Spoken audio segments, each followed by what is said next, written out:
तज्जयति परम ज्योति समं समस्तैरनंत पर्यायै दर्पणतल इव सकला प्रतिफलति पदार्थमालि यत्र परमागमस्य बीजं निषिद्धजात्यन्धसिन्धुर्विधानं सकलनयविलसितानां विरोधमथनं नमाम्यनेकान्तं विरोधमथनं नमाम्यनेकान्तम्।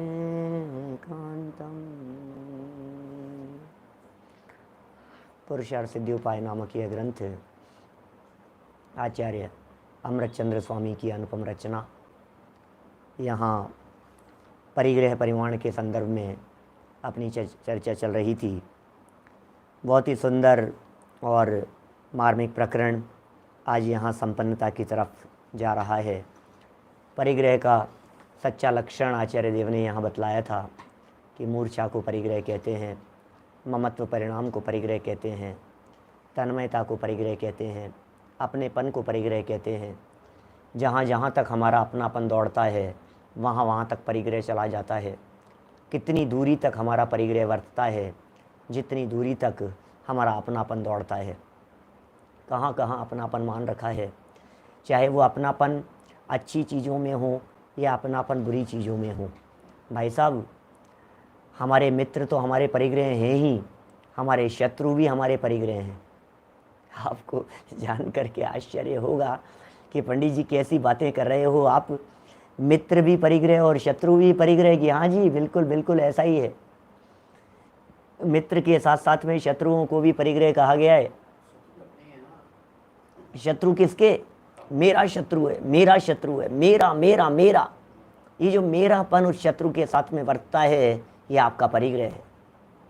अनुकूल और प्रतिकूल दोनों प्रकार के परिग्रह हैं। अनुकूल परिग्रह, प्रतिकूल परिग्रह। अनुकूल परिग्रहों में मित्र, सगे संबंधी, अनुकूल पत्नी, अनुकूल पुत्र, अनुकूल संयोग, ये सब क्या हैं? परिग्रह हैं। इनको तो सारा जगत परिग्रह मान लेता है, लेकिन जो जो प्रतिकूल हों उन्हें हम परिग्रह नहीं मानते। मैं आपको एक सीधा सा सिंपल सा फॉर्मूला या तर्क देता हूँ। मुझे ये बात बतलाइए कि ये जो शर्ट है, कुर्ता है, ये आपको अनुकूल है तो आपका परिग्रह है या नहीं है? जैसा परिग्रह है। अच्छा, यदि ये बुरा हो जाए, ये काटने लग जाए, चुभने लग जाए, इसमें से कांटे जैसे चुभने लग जाए, तो आपका परिग्रह है या नहीं है? प्रतिकूल हो गया है तो भी परिग्रह। आप देखिए, आपकी गाड़ी आपके काम आती है, आपको बहुत अनुकूल है, तब तो परिग्रह है। लेकिन वो गाड़ी आपको परेशान करने लग जाए तो क्या वो आपका परिग्रह नहीं है? तब भी परिग्रह। माने अनुकूल हो तब तो परिग्रह है ही, प्रतिकूल हो तब भी परिग्रह है। आपके चप्पल, आपके जूते, शूज़ जो हैं आपके, यदि वो आपके पैर को काटने लग गए, चुभने लग गए, तकलीफ देने लग गए, बतलाओ अब परिग्रह है या नहीं है? अभी भी परिग्रह है। नहीं काम लो तो भी परिग्रह। अरे बड़ा गजब का है भाई साहब इस परिग्रह का स्वरूप। खैर, काफ़ी चर्चाएं हम पीछे से आपके बीच में करते आ रहे हैं और आपको सब बातें लगभग स्पष्ट होती चली जा रही है। ये मर्म है जिन शासन का, इसलिए असली परिग्रह अंतरंग परिग्रह है। त्याग कीजिए अंतरंग परिग्रह का। सबसे पहले किस क्रम से त्याग किया जाना चाहिए? अंतरंग परिग्रहों की चर्चा के अंतर्गत यहाँ सबसे पहले मिथ्यात्व छोड़ने की कह दी, फिर अनंतानुबंधी साथ में, फिर अप्रत्याख्यान, फिर प्रत्याख्यान, फिर संज्वलन के साथ साथ में हास्य आदि नौकशाएँ। ये क्रम है। इस क्रम से त्याग होता है, इस क्रम से परिग्रह छूटता है। हमें भी छोड़ना है परिग्रह। अब ये अंतरंग परिग्रहों की चर्चा तो हो गई थी। आज आचार्य देव यहाँ कुछ बहिरंग परिग्रहों की चर्चा करते हैं। पेज नंबर है 147 और श्लोक है 127। 127 नंबर का श्लोक, 127 नंबर श्लोक। नई पुस्तकों में 147 पेज। बाह्य परिग्रह के त्याग का क्रम। बाहरी परिग्रह के अंदर भी कोई क्रम पड़ेगा क्या? अरे क्रम तो कह दिया है इन्होंने, बाहरी परिग्रह के त्याग का क्रम का मतलब ये हो गया अंतरंग परिग्रह के बाद बहिरंग परिग्रह, ये क्रम है। त्याग करो पहले अंदर से, फिर बाहर में त्याग। सुनो, अंदर में त्याग हुए बिना यदि बाहर में त्याग कर दोगे तो सर फोड़ने लग जाओगे, माथे फोड़ोगे, दुखी हो जाओगे, आकुलित व्याकुलित हो जाओगे। दिल से छूटा नहीं है और बाहर में छोड़ दिया। छोड़ना आसान काम है क्या भाई साहब? तड़फड़ाता है व्यक्ति, ऐसे ही छूट जाता है क्या? अपनी पुत्री का विवाह किया आपने मनपसंद लड़के के साथ में, और खूब तैयारियां, खूब ढोल नगाड़े बजाए, सब लोगों को निमंत्रण दिया, बुलाया, फिर विदा करते समय रोते काहे को? छोड़ा नहीं जाता। माने सब अनुकूलताएं, सब परिस्थितियां होने के बावजूद भी इतना आसान नहीं है छोड़ देना। ये यहाँ कहना चाह रहे हैं आचार्य देव, तुम छोड़ो, कब छूटेगा? अंदर से अपनापन छूट जावे, अंदर से अपनापन टूट जावे तो छोड़ना आसान हो जाता है। ये छोड़ने की विधि के क्रम में सबसे पहले बात कही गई, अंदर से छोड़ो, मिथ्यात्व छोड़ो। मिथ्यात्व क्यों छुड़ाया? सबसे पहले क्योंकि पर वस्तु के साथ में तन्मयता, ये मूल चीज़ है, ये खतरनाक चीज़ है। क्या समझ में आ रही है बात? पर पदार्थ और पर वस्तु के पास साथ में, क्या पर वस्तु और पर पदार्थ के साथ में जो हमारा आसक्ति का भाव है, वो आसक्ति का भाव किस वजह से था भैया? किस वजह से था आसक्ति का भाव? वो आसक्ति का भाव इसलिए था कि उसमें सुख बुद्धि थी, उसमें मज़ा आ रहा था, उसमें आनंद मिलता था। तो जिस वस्तु में आपको आनंद दिखता है उसके साथ में तन्मयता, जहाँ तन्मयता दिखती है, जहाँ लगाव होता है, फिर उसका संचय। समझ में आ रही है बात? लगाव, तन्मयता, ये सब चीज़ें, फिर उसको संग्रह वृत्ति चालू हो जाती है। मूल है, मूल चीज़। कहाँ से शुरू करें?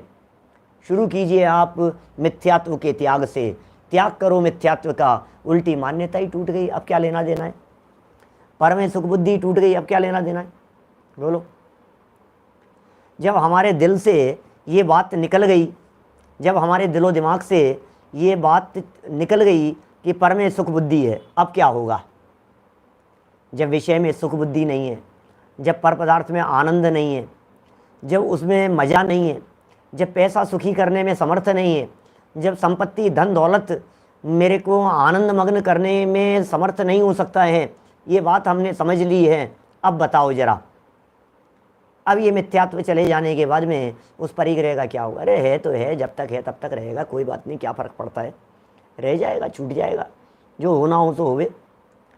परिग्रह त्याग की चिंता करने वाले व्यक्ति, भावना भाने वाले व्यक्ति बाद में क्या होगा इसकी चिंता नहीं किया करते। क्या होगा बाद में इस परिग्रह का? कौन संभालेगा, कौन संभालेगा? भैया संभालने वाला तो होना चाहिए, जब तक संभालने वाला योग्य नहीं हो जाए तब तक मैं क्या करूं भैया? हैं, एक बार पंडित जी क्या बताएं, बच्चे दुकानदारी संभालने लग जाएं एक बार, बस फिर अपन फ्री हैं। तो फ्री नहीं हो पाएगा बापू, क्या कह रहे हैं? फ्री होने के लिए मोह छोड़ना पड़ेगा अंदर से। मिथ्यात्व टूटे बिना ये व्यक्ति फ्री नहीं होता है। देखिए श्लोक पढ़ता हूँ यहाँ से, बहिरंग परिग्रह के त्याग के संदर्भ में क्या कह रहे हैं।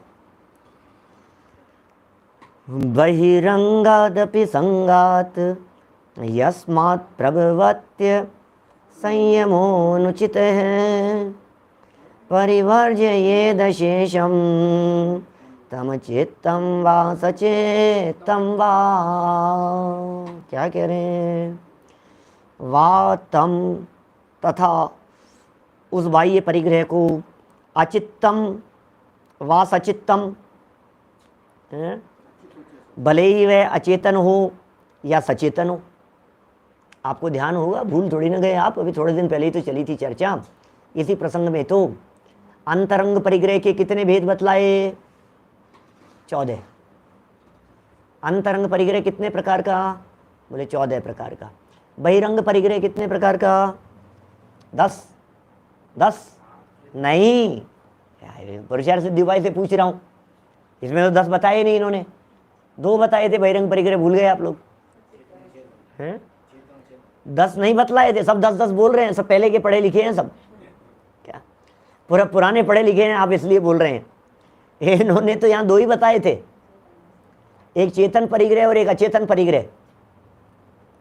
हाँ, फिर 10 की भी चर्चा भावार्थ वगैरह के अंदर फिर आगे भी अभी कर देंगे, लेकिन हमने भी 10 बतलाए थे, अन्य शास्त्रों में 10-10 बतलाए गए हैं। लेकिन मूल बात क्या है, 2 तरह के परिग्रह हैं बहिरंग, एक सचित्त परिग्रह, एक अचित्त परिग्रह, चेतन परिग्रह और एक अचेतन परिग्रह। देखिए यहां भी वही कह दिया, तथा उस बाह्य परिग्रह को भले ही वह अचेतन हो या सचेतन हो, अशेषम परिवर्जयेत, संपूर्ण रूप से छोड़ देना चाहिए। क्या बात कर रहे हैं आप, संपूर्ण रूप से छोड़ देना चाहिए। यस्मात् बहिरंगात, कारण की बहिरंग संगात अपि अनुचित है, परिग्रह से भी अनुचित है, माने अयोग्य अथवा निंद्य, असंयम है, असंयम प्रभवती होता है। ओहो, क्या कह रहे हैं भाई साहब, ओहो। आचार्य देव क्या कहना चाह रहे हैं भाई साहब, सुनो एक बार गंभीरता से। क्या आचार्य देव गंभीरता से ये कहना चाह रहे हैं यहाँ कि तुम्हारा जो बहिरंग परिग्रह है, इस बहिरंग परिग्रह से अनुचित असंयम प्रवर्तता है। अनुचित, अयोग्य, तकलीफ देने वाला, पीड़ा देने वाला, पीड़ित करने वाला, परेशान करने वाला, इसका नाम है असंयम। ये वर्तता है, असंयम वर्तता है। निंद्य, निंदनीय। कौन है निंदनीय? बोले असंयम है निंदनीय। क्या असंयम निंदनीय है? असंयम की निंदा होती है। असंयमी वंदनीय नहीं होता, असंयमी पूजनीय नहीं होता, असंयमी श्रद्धान करने योग्य नहीं होता, असंयमी मतलब पापी है, असंयमी मतलब रुलने वाला है। अभी आप कहेंगे साहब सम्यक दृष्टि भी असंयमी होता है, दिखता नहीं है ना, बाहर में सम्यक दृष्टि की पहचान का कोई चिन्ह नहीं है ना, इसलिए यहाँ ये कह रहे हैं ऐसी बात। अयोग्य और निंदनीय कह करके पुकारा है। मुझे तो आश्चर्य हो रहा है, दुनिया हमारी कितनी भी प्रशंसा करे, आपकी कितनी भी प्रशंसा करे, हम लोग जितने लोग सुन रहे हैं, हमारी कितनी भी यश प्रतिष्ठा प्रशंसा खूब होता रहे, लेकिन जिनवाणी ये कह रही है भैया तुम निंदनीय हो। अरे क्या बात कर रहे हो, खूब प्रशंसा हो रही है भैया आपकी। क्या दीपक गंगवाल, बहुत प्रशंसा हो रही है, खूब प्रशंसा हो रही है चारों तरफ। अरे यार आप तो कमाल करते हो यार, आप तो ये, आपने क्या पैसा कमाया है, आपके पास में क्या संपत्ति इकट्ठी हो गई है, आपने क्या संस्था चालू कर रखी है, आपने किस क्या संस्था के पदाधिकारी, आपको बधाई हो यार, आपको राष्ट्रपति सम्मान मिल गया, आपको राज्यपाल ने सम्मानित कर दिया, आपका ये हो गया, खूब बधाइयाँ यार, आप क्या बोलते हो यार, आप क्या समझाते हो यार, आप क्या लगते हो यार। हर जगह जगह प्रशंसा हो रही है, किसी न किसी मुद्दे को लेकर के आपके दांत तो मोतियों जैसे चमकते हैं यार, क्या बतलाएं। आप तो बड़े सुंदर दिखते हो यार, आपको तो बहुत नॉलेज है भाई साहब। अब ये कहते हैं मानकरण को कौन ठिकाना, अब कोई ठिकाना नहीं है मानकरण का। अब ये बढ़ता रहता है बस इसकी ये, अच्छा मेरे को सम्मान मिल रहा है, मेरे को सम्मान मिल रहा है। आचार्य देव की शरणों की शरण में आया, अमृत चंद्राचार्य की शरण में आया, थोड़ी सी अपनी बात कहने लगा, मैं देखो आप क्या कितनी प्रशंसा हो रही है मेरी, आपको पता है क्या, दुनिया पूछती है मुझे, तुम जानते हो। आचार्य देव ने कहा भैया संयम धारण किया क्या कि नहीं? संयम तो धारण नहीं कर पाया, संयम तो नहीं धर पाया। बोले निंदनीय है, निंदनीय, अपमान करने योग्य, निंदे है तू। आचार्य देव किस लेवल पर जाकर के बात करते हैं भाई साहब, हैं बोलो। वहीं जाने वाला है, बस्यो निगोद माहिते आया, दमरी रुंकन भाग विकाया, उत्तम मुआ चांडाल हुआ, भूप कीड़ों में गया, जीतव्य जौवन धन गुमान, कहा करे जल बुध बुधा। किस किस चीज का अभिमान करता है? वाणी का अभिमान कर रहा है, मैं कितना अच्छा बोलता समझाता हूं, वाणी छीन ली जाएगी, एक इंद्रिय हो जाएगा, जबान नहीं रहेगी, पृथ्वी का एक हो जाएगा। अपने बल के ऊपर गर्व करता है, ऐसी दशा हो जाएगी कि ये चेहरे पर बैठी हुई मक्खी उठाने की सामर्थ्य नहीं रहेगी। अपनी सुंदरता के ऊपर गर्व करता है, कोढ़ हो जाएगा, कुष्ठ रोग हो जाएगा, चेहरे को दूर से देखना पसंद नहीं करेगा कोई आदमी। अपने चेहरे को देख करके तुझे डर लगेगा कि ये भूत प्रेत जैसा कैसा चेहरा हो गया है मेरा। बोल, किस बात का घमंड कर रहा है? बल, धन, वैभव, संपत्ति, अच्छे अच्छे संपन्न व्यक्ति कोरोना के काल में रोते देखे जा रहे हैं, तड़प रहे हैं, बचाने वाला कोई नहीं है।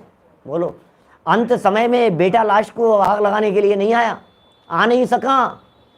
अंत समय में परिवार वालों की शक्ल नहीं देख सका। किस बात का अहंकार कर रहा है भैया? जिन जिन चीज़ों का अभिमान होता हुआ दिखाई देता है, अहंकार होता हुआ दिखाई देता है, आचार्य देव एक झटके में तोड़ रहे हैं। आचार्य देव समझा रहे हैं, भाई ये अहंकार किसी काम का नहीं है। इस धरती पर अहंकार किसी का नहीं चला है। इस घमंड में कुछ दम नहीं है। अपने आप को सुपर समझने की जरूरत नहीं है। क्यों? क्योंकि वास्तव में सम्माननीय तो संयम है। इस मनुष्य जीवन को प्राप्त करके जिसने संयम अंगीकार कर लिया वे पूज्य हो गए। अरे पूज्य पदों में शामिल हो गए। हमारे यहाँ 5 पूज्य पद कहे हैं जिनवाणी में।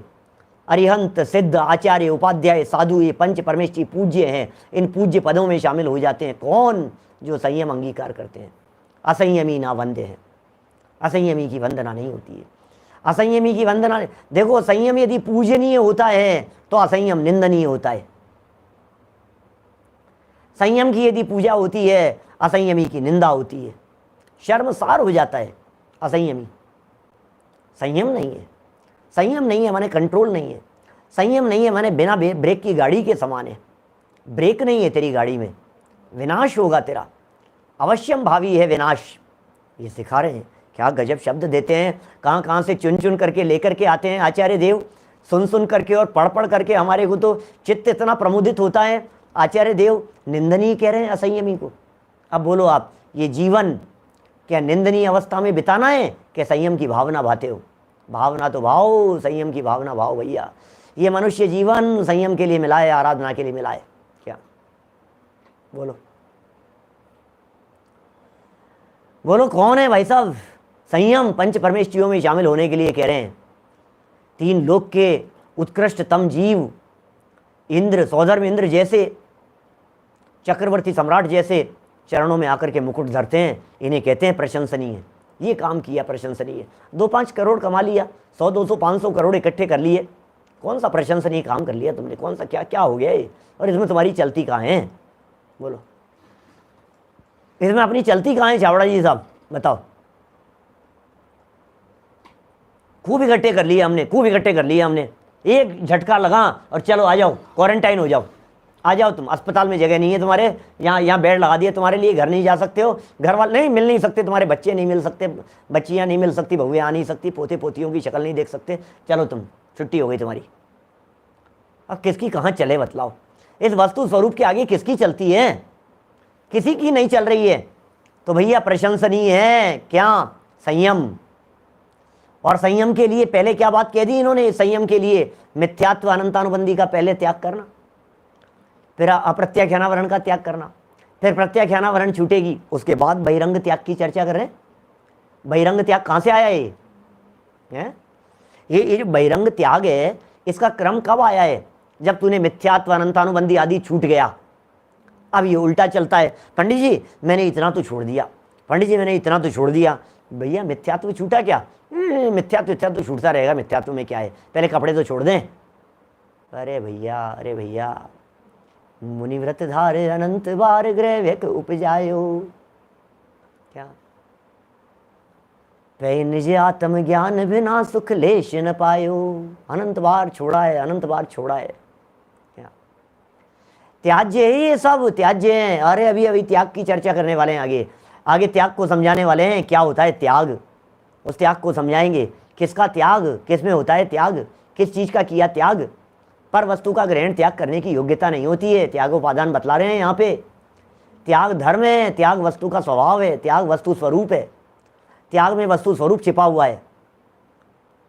आनंददायक बातें हैं। देखो इसका सरल अर्थ पढ़ता हूँ, 147 नंबर पेज वाला ही है। फिर आगे इसके भावार्थ की तरफ बढ़ेंगे, अपन टीका की तरफ बढ़ेंगे।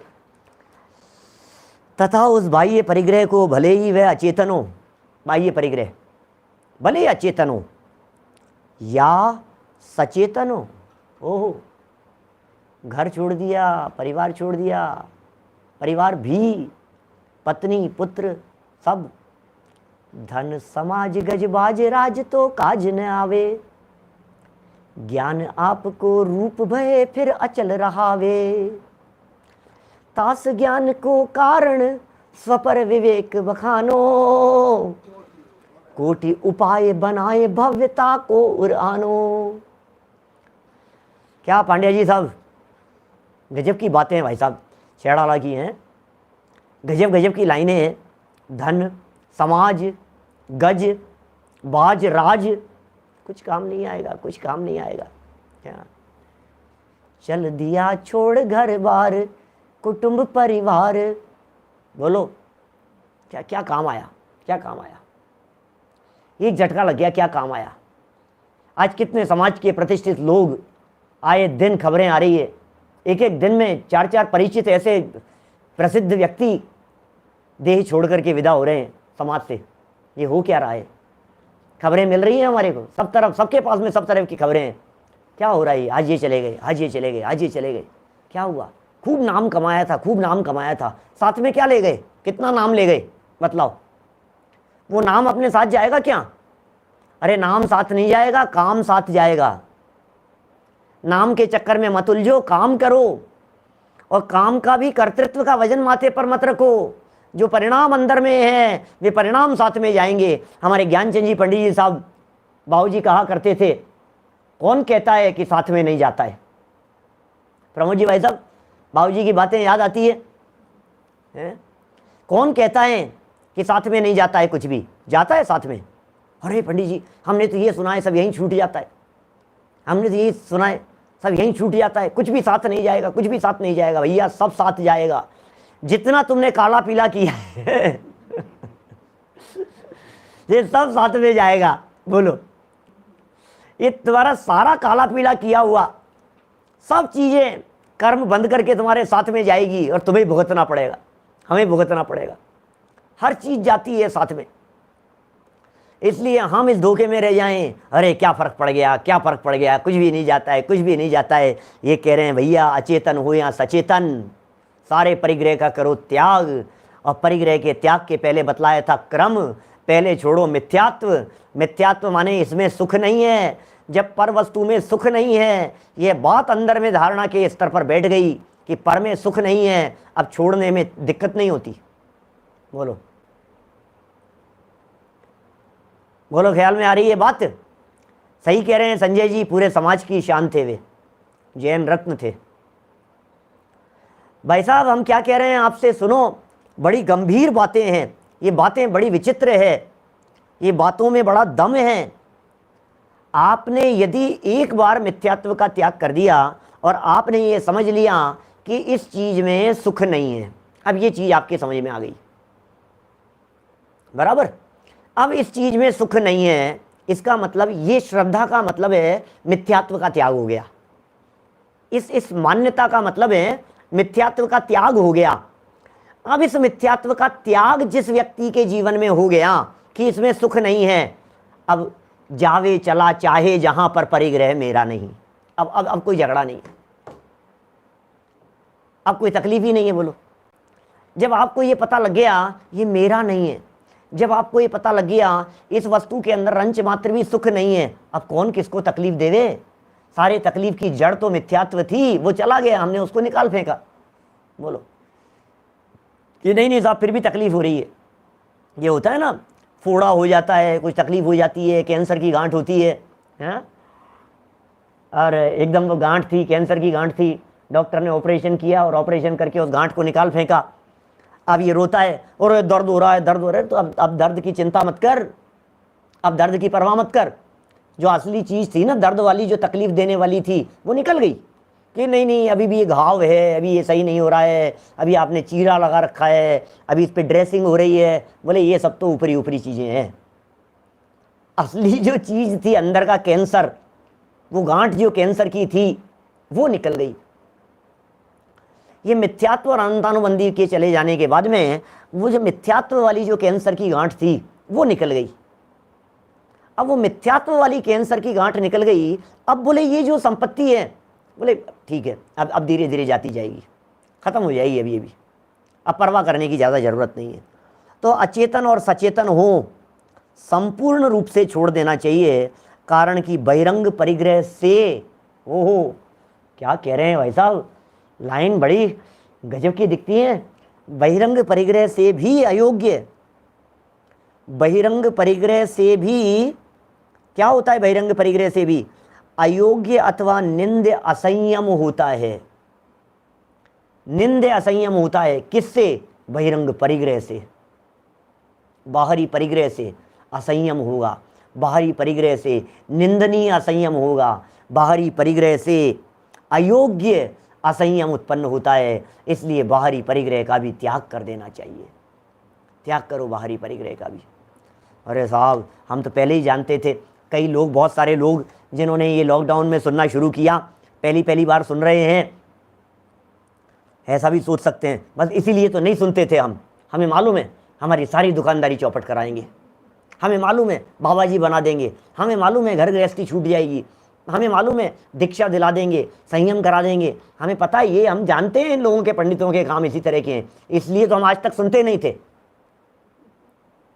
इसीलिए तो नहीं सुनते थे हम। और देखो थोड़े दिन निकले नहीं और चालू हो गए पंडित जी इस बात के ऊपर, त्याग कर देना चाहिए, छोड़ देना चाहिए, हैं, पत्नी को छोड़ दें, बच्चों को छोड़ दें, भरे पूरे परिवार को छोड़ करके चले जाएं।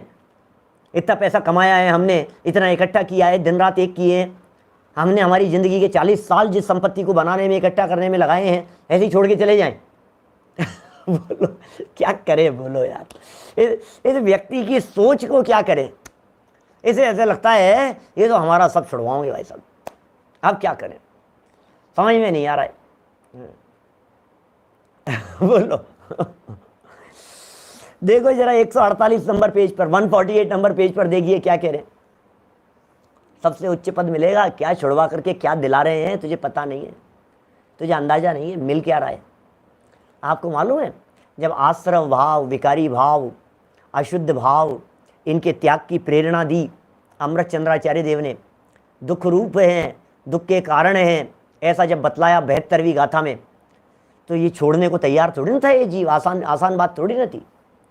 72 नंबर की गाथा में जब आचार्य अमृतचंद्र स्वामी, यही अमृत चंद्राचार्य देव, यही आचार्य, यही अमृतचंद्र सूरी, ये कहते हैं आश्रव को छोड़, क्या इन आश्रवों की अशुचिता विपरीतता को जानकर आत्म करे इनसे निवर्तन, दुख कारण मानकर। 3 हेतु है, 3 बातें बतलाई। अब ये जीव तो मैं से छोड़ दूंगा, मैं नहीं छोड़ूंगा, मैं कैसे छोड़ दूंगा, मैं नहीं छोड़ सकता, नहीं छोड़ूंगा मैं। तो आचार्य देव ने कहा सुन, इसे छोड़ेगा तो ये मिलेगा, क्या मिलेगा, क्या मिलेगा, इसे छोड़ेगा तो क्या मिलेगा, भगवान मिलेंगे, भगवान। 3 जगह पर 72वीं गाथा की टीका में भगवान शब्द का प्रयोग किया है शास्त्र के सामने।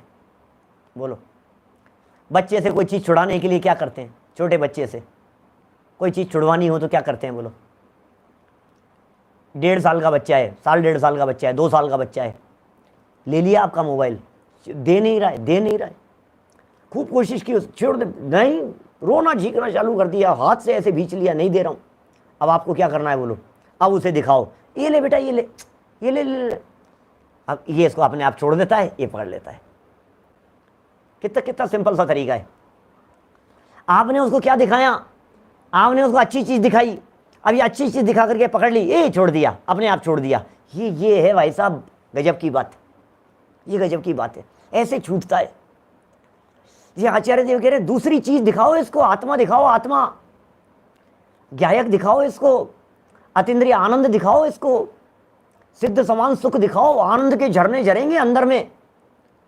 ये इस परिग्रह की चिंता, परिग्रह चिंता दुख ही मानो, परिग्रह की चिंता तो दुख रूप ही है, और परिग्रह की चिंता को दुख रूप जान करके, अरे आत्मा ही आत्मा का परिग्रह, ये कुंदाचार्य देव कहते हैं निर्जरा अधिकार में, आत्मा ही आत्मा का परिग्रह, यह जानकर बतलाओ मेरा आत्मा ही मेरा परिग्रह है, मेरे अनंत गुण मेरी संपदा है, मेरा ज्ञायक प्रभु परमात्मा इस देह देवालय में विराजमान, ज्ञान दर्शन सुख वीर्य चारित्र आदि अनंत गुणों की निधियां जिसके अंदर भरी हुई है, अनंत संपदा जिसके अंदर भरी हुई है, ये जो मेरा ज्ञायक तत्व इस देह देवालय में विराजमान है, अरे यह आनंददायक है, यह आनंददायक है भैया। उसकी दृष्टि देगा तो क्या होगा, आनंद के झरने झरते प्रदेशों में, निज ध्यान जब धरते हैं। बोलो, आनंद के झरने झरते हैं। आत्मा ही आत्मा का परिग्रह ये जानकर पर द्रव्य मेरा है, बताओ कौन समझदार व्यक्ति ये बात कहेगा। गाथा बोली है कुंदकुंदाचार्य देव की मैंने, आत्मा ही आत्मा का परिग्रह यह जानकर पर द्रव्य मेरा है, बताओ कौन बुद्ध ऐसा कहे। गौरव भैया बात कह रहा हूं, कुंदकुंदाचार्य देव की गाथा है, आत्मा ही आत्मा का परिग्रह। बोलो, ये मेरा परिग्रह है, सब और से मेरा परिग्रह है। अब परद्रव्य मेरा परिग्रह है, ये कौन कहेगा? ये वही कह सकता है जिसने अपने परिग्रह को नहीं पहचाना, जिसे अपनी संपत्ति की खबर नहीं है, वो दूसरे की संपत्ति को हड़पने की चेष्टा किया करता है। बोलो, जिसे अपने वैभव की खबर नहीं है, जिसे अपनी निधि की खबर नहीं है, जिसे अपने खजाने पर दृष्टि नहीं है, वो क्या करेगा? क्या? बोलो, समझ में आ रही है कि नहीं बात? भैया कुछ अजब गजब की बातें हैं। ये बातें कहाँ से आई है ये आचार्य के हृदय में? क्या हमारा जीवन उद्धार कर रहे हैं आचार्य देव? क्या बातें समझा रहे हैं हमारे को? एक एक बात अंदर में उतर जाए, अंदर की गहराई में चले जाए, हैं? कितनी कितनी मार्मिक बातें हैं। देखो, टीका पढ़ता हूँ, टीका देखो जरा। यस्मात् बहिरंगात अपि संगात अनुचित है असंयम है भवती। ओहो, तस्मात् तम अचित्तम सचित्तम वा अशेषम परिग्रहम परिवर्जित। क्या कह रहे हैं? अचित्तम सचित्तम वा, अचित्तम सचित्तम वा। अचित्त हो या सचित्त, सभी प्रकार के परिग्रह से भी अयोग्य, निंदनीय है। परिवर्जित, परिवर्जित, सब और से छोड़ दो उनको। देखो नीचे अर्थ पढ़ता हूं। क्योंकि बाह्य धन धान्य आदि परिग्रह से भी क्या होता है साहब? क्या हो गया? ममत्व छोड़ दिया साहब मैंने तो ममत्व छोड़ दिया। अब क्या दिक्कत है? अब जब मैंने ममत्व छोड़ दिया, जब मैंने अपनापन छोड़ दिया, अब ये धन धान्य बना रहे, दिक्कत क्या है? नहीं, दिक्कत है। क्या दिक्कत है? बताओ क्या दिक्कत है? कह रहे हैं चूंकि बाह्य धन धान्य आदि परिग्रह से भी, इससे भी क्या होता है? इस परिग्रह से भी अयोग्य, निंदनीय, महान असंयम होता है। असंयम होता है, ऐसा समझिए आप। चूंकि बाह्य धन धान्य आदि परिग्रह से भी असंयम होता है, ऐसा वाक्य बनाओ। बीच के दो शब्दों को, दो तीन शब्दों को छोड़ दो और वाक्य पढ़ो तो वाक्य समझ में आएगा। वाक्य क्या कह रहे हैं? क्या ये कह रहे हैं? चूंकि धन धान्य आदि परिग्रह से भी असंयम होता है। सीधी सी बात है, इसमें क्या है? जिसके पास में धन है वो असंयमी है, जिसके पास में परिग्रह है वो असंयमी है। धन दौलत वैभव जिसके पास में अपार दिखाई देती है, अनाप शनाप वैभव जिसके पास में दिखाई देता है, इसका मतलब क्या है? वो असंयमी है। चक्रवर्ती असंयमी है, नारायण पृथ्वीनारायण बलदेव आदि असंयमी है। दीक्षा नहीं ली है तब तक असंयमी है। सारा परिग्रह छूट नहीं रहा है, इसी का नाम तो असंयम है। बोलो, चूंकि बाह्य धन धान्य आदि परिग्रह से भी क्या होता है? असंयम होता है। कि कैसा है असंयम? बोले निंदनीय है, महान असंयम है, महानिंदनीय है, महाअयोग्य है। अनंत भव हमने असंयम में बिताए हैं। बोलो बोलो दीपक जी, अनंत भव हमने असंयम में बिताए हैं। क्या असंयम में बीते? संयम धरना सके पे संयम धारण की उर रटा रटी, चिन मूरत द्रगधारी की मोहे रीति लगत है अटापटी। क्या कह रहे हैं? ये जो असंयम है भैया, संयम के बिना सुरग नरक पशु गति में नाही। बोलो, संयम धर्म का अर्थ है ध्यानथ राय जी का लिखा हुआ। स्वर्ग में संयम नहीं है, नरक में संयम नहीं है, तिर्यंच गति के जीवों में संयम नहीं है। बेचारे संयम के लिए छटपटाते रहे लेकिन संयम धारण नहीं कर सकते। बोलो, स्वर्ग नरक पशु गति में नाही, आलस हरन करन सुख ठाही। पढ़ी है लाइनें ध्यानथ राय जी की 10 लक्षण पर्व के दिनों में पढ़ी होगी क्या? स्वर्ग नरक पशु गति में नाही, आलस हरन करन सुख ठाही। बोलो, आलस को हरण कर लेने वाला, सुख के स्थान को प्रदान कर देने वाला, 3 गतियों में जो नहीं था, बड़े भाग्य से मनुष्य जीवन मिल गया और संयम प्राप्त करने का अवसर मिल गया। ओहो, महाभाग्य से हमारे को ये संयम का चांस मिल गया, संयम का मौका मिल गया, संयम का अवसर मिल गया हमारे को, और फिर भी इसे संयम का परिणाम नहीं आए। पता है जिनवाणी ये कहती है जिस जीव को नरक आयु का बंधन हो जाता है उस जीव को संयम लेने का परिणाम नहीं आता है। जिनवाणी का वचन है, जिनवाणी का वचन कह रहा हूं। जिनवाणी ये कह रही है, जिनागम ये कह रहे हैं, इस व्यक्ति को भाव नहीं आता है, ओहो मुझे संयम का भाव क्यों नहीं आ रहा है, मुझे संयम के परिणाम क्यों नहीं आ रहे हैं। इतनी वैराग्य की चर्चाएं चलती है, इतनी साधना की बातें चलती है, इतनी ध्यान आराधना की बातें चलती है, मुझे वैराग्य क्यों नहीं आता है।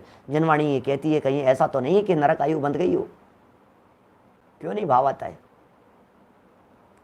देखो अयोग्य है वो असंयम अयोग्य है, निंदनीय है वो, खूब निंदा।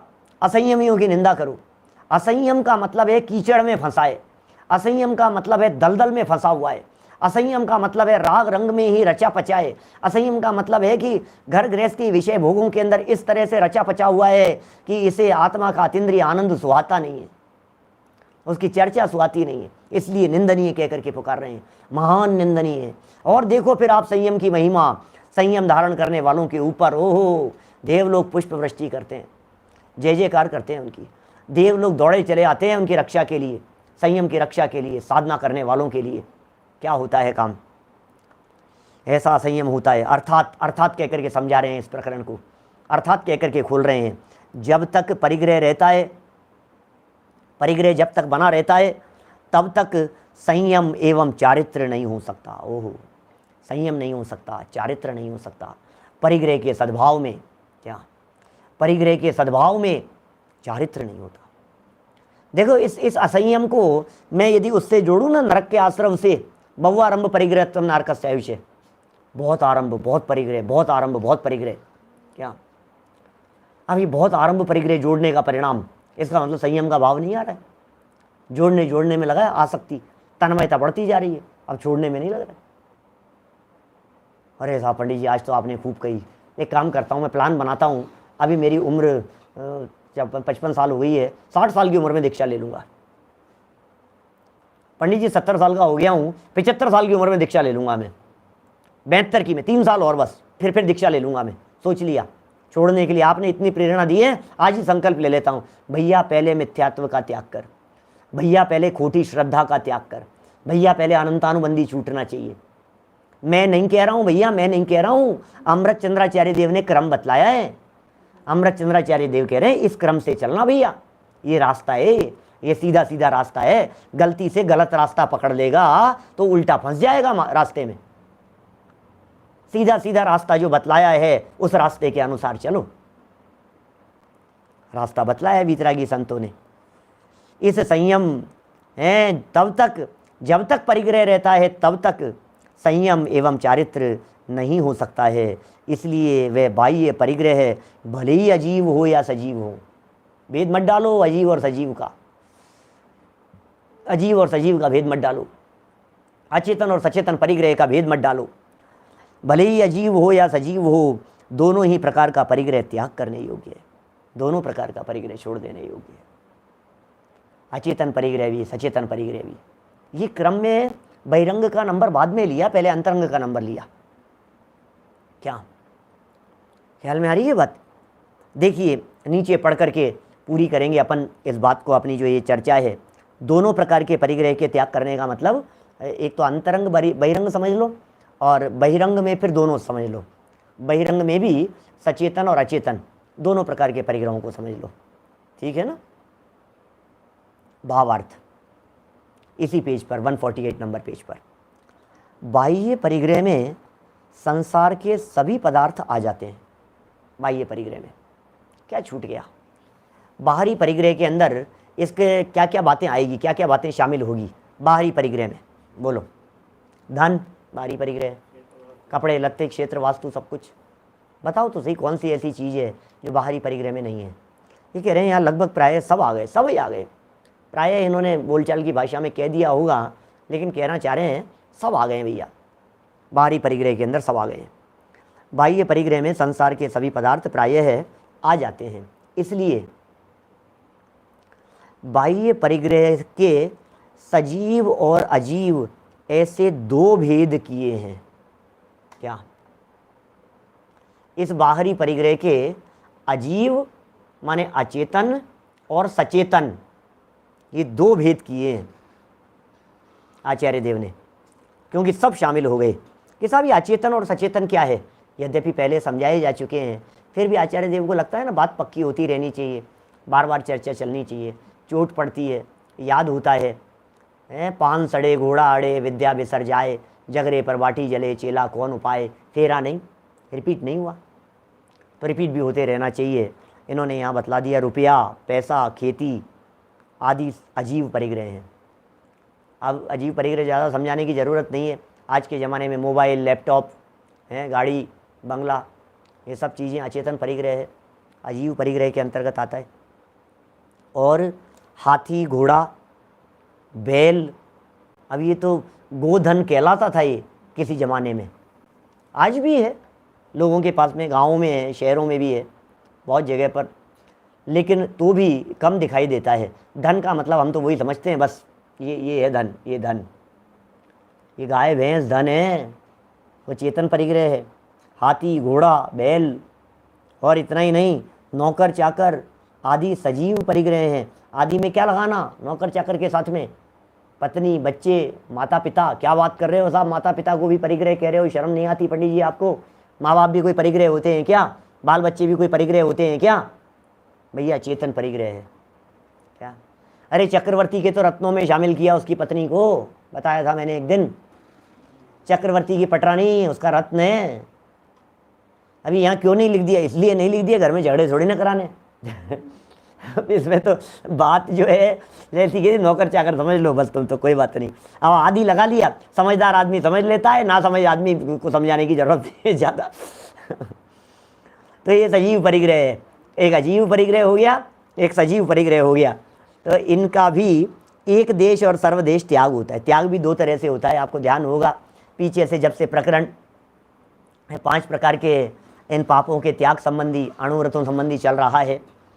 अहिंसाणुव्रत, सत्याणुव्रत, अचौर्याणुव्रत, ब्रह्मचर्याणुव्रत, परिग्रह परिमाणुव्रत, परिग्रह परिमाण, ये जब से ये 5 प्रकार के व्रतों की चर्चा चल रही है, तब से आचार्य देव हर प्रकरण के समापन में ये बात जरूर कहते हैं, 2 प्रकार का त्याग होता है। एक होता है पूरी तरह से, एक होता है आंशिक। तो यहाँ भी उसी शैली का अनुकरण कर रहे हैं। एक देश त्याग और सर्वदेश त्याग, 2 प्रकार से त्याग होता है। आंशिक त्याग भी होता है और पूरी तरह से त्याग भी होता है। हम जानते ही हैं आंशिक त्याग वालों को अणुव्रती कहते हैं और पूरी तरह से त्याग वालों को महाव्रती कहते हैं। अणुव्रती गृहस्थ है, महाव्रती मुनिराज हैं। मुनिराजों के पूरी तरह से परिग्रह का त्याग है, लेकिन गृहस्थों के पूरी तरह से त्याग संभव नहीं होता है। पूरी तरह से त्याग होता नहीं है गृहस्थ जीवन में। इसलिए इन्होंने एक ऑप्शन दे दिया है, अतः इस परिग्रह का सर्वथा त्याग करना चाहिए। भैया मार्ग तो यही है, पड़िवज्जदु सामन्नम, पड़िवज्जदु, अंगीकार करो, ग्रहण करो। किसको? श्रामण्य को अंगीकार करो। यदि इच्छति दुख परिमुखम, हे जीव यदि तू दुखों से मुक्त होना चाहता है तो श्रावण्य को अंगीकार कर, मुनिव्रत अंगीकार कर, क्या मुनिलिंग अंगीकार कर, ये आचार्य देव कहते हैं। देखो तो कहा भैया पूरी तरह से इस परिग्रह का सर्वथा त्याग करना चाहिए। और महाराज मराओगे आप मेरे को? पूरी तरह से त्याग, जान लोगे क्या बच्चे की? मेरे से नहीं निभ पाएगा। तो आचार्य देव ने कहा यदि, अब सेकंड ऑप्शन, यदि सर्वदेश त्याग न कर सके तो एक देश त्याग करें, ऐसा कहते हैं। इस तरह से आचार्य देव ने अगले छंद में एक देश त्याग करने की प्रेरणा दी। कुल मिलाकर के बात यह है, महिमा तो त्याग की है। संभव हो सके तो पूरी तरह से त्याग करें, और संभव नहीं हो सके तो आंशिक त्याग करें। अरे त्याग कराने में छुड़वा नहीं रहे हैं, त्याग कराने में भगवान आत्मा दिला रहे हैं। त्याग कराने में आपकी संपत्ति को हड़प नहीं रहे हैं, त्याग करा करके आपको अपनी संपत्ति दिला रहे हैं। आप यदि बेल्ट से आए हैं एयरलाइन से, और आपने यदि वहाँ चलने वाली उस बेल्ट से लगेज अपनी जगह किसी दूसरे का उठा लिया है आपने, और आपके उठा लेने के बाद आप जब गेट पर पहुँचे और आपको रोक लिया गया और आपसे छुड़वाया जा रहा है, तो आपको एकदम तो घबराहट होती है, लेकिन तुरंत ऑफिसर ये कहता है भाई साहब गलतफहमी नहीं हो जाए, आपको आपसे छीन नहीं रहे हैं, आपसे छुड़ा नहीं रहे हैं, आपको आपका उपलब्ध करा रहे हैं। Point to be noted. क्या कह रहा हूँ मैं भाई साहब, ध्यान देना, विचारणीय बात है। नादान ना समझ व्यक्ति को लगता है मेरे से अटैची छीन रहे हैं, मुझसे अटैची रख रहे हैं, मुझसे रखवा लिए। अरे रखवा नहीं लिए, जो तेरी नहीं थी, जो तेरी नहीं थी उसे यहाँ धरने के लिए कह रहे हैं, और जो तेरी थी वो तुझे उपलब्ध करा रहे हैं। ऐसे ही कह रहे हैं, जो संपत्ति आपकी नहीं है, जो परिग्रह आपका नहीं है, जो परद्रव्य आपका नहीं है, जिस परद्रव्य से आपके सुख दुख का संबंध नहीं है, वो तुमसे छुड़ा रहे हैं, और जो तुम्हारी निजी संपदा है वो तुम्हें उपलब्ध करा रहे हैं, साम्राज्य दिला रहे हैं, अंदर का साम्राज्य मिलेगा। ऐसा साम्राज्य हम सभी के जीवन में प्रकट हो, शीघ्रातिशीघ्र प्रकट हो, अतीन्द्रिय आनंद के झरने झरने लगे आपके अंतरंग में। इसी मंगल भावना से बात को यहीं विराम देता हूँ। निज निधि निज में बताई, यह अनंत उपकार है, उसके लिए जिन वाणी माँ को वंदना शत बार है, वंदना शत बार है। 9 बार नमोकार मंत्र। नमो अरिहंताणम, नमो सिद्धाणम, नमो आयर्याणम, नमो जायाणम, नमो